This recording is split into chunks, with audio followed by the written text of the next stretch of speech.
Հետո կխոսենք հետո, կտեսնվենք հետո, կզբոսնենք հետո, կպատմեմ հետո, կզանգեմ հետո։ Մենք ամեն ինչ թողնում ենք հետոին, բայց մոռանում ենք, որ այդ հետոն մեզ չի պատկանում։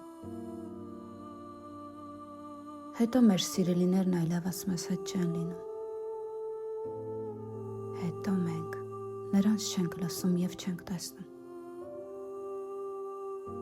Հետո նրանք պարզապես դառնում են հիշողություններ։ Հետո ցերեկը դառնում է գիշեր,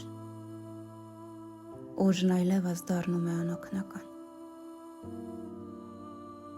Հետո ժպիտը դառնում է ձևականություն, իսկ կյանքը մահ։ Հետոն դառնում է շատ ուշ։ Գնահատել է պետք պահը, այլ ոչ թե հետոն։